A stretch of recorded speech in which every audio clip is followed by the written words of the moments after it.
The only constitutional infirmity is the extent to which we are allowing bureaucrats to make up the law and make up policies without being checked by the branch represented by the people in this body and in the Senate to check them under our Constitution. That is the constitutional infirmity. And to my friend from Texas, who was regaling us on the absurdity, apparently, of our desire to protect the American people from the regulatory state clamping down on their ability to choose how they want to live and have the energy of their choice, which is it?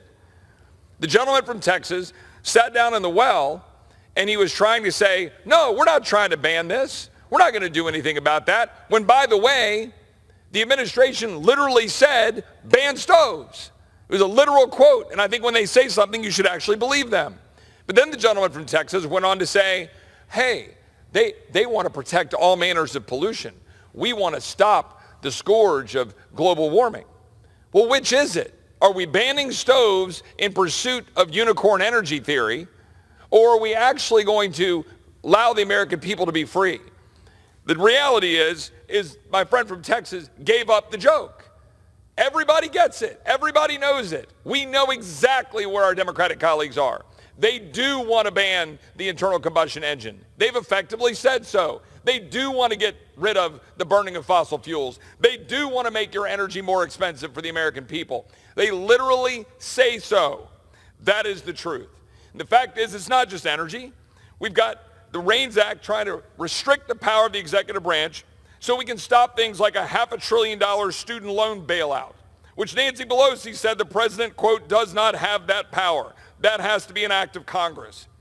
We want to force schools to allow biological men to compete in women's sports under Title IX. Well, we have an amendment to address that. Force 10.4 million healthcare workers to take a COVID jab or lose their job. Use taxpayer dollars to provide abortions at the VA. Unilaterally turn potentially millions of Americans into felons overnight for owning a piece of plastic attached to a constitutionally protected gun. Use the EPA to regulate gas and coal-fired power plants out of existence. And yes, for the Department of Energy to tell you what type of gas stove you can and can't buy. We get the joke. The REINS Act is necessary, and I support it. But I got to use my last 30 seconds to say this. It is ironic that we are voting on the REINS Act just 1 week after Republicans gave up our debt ceiling leverage to actually get it signed into law. That is precisely how the swamp works, ladies and gentlemen. The REINS Act was in our good bill, Limit, Save, Grow, in April, and we walked away from it last week.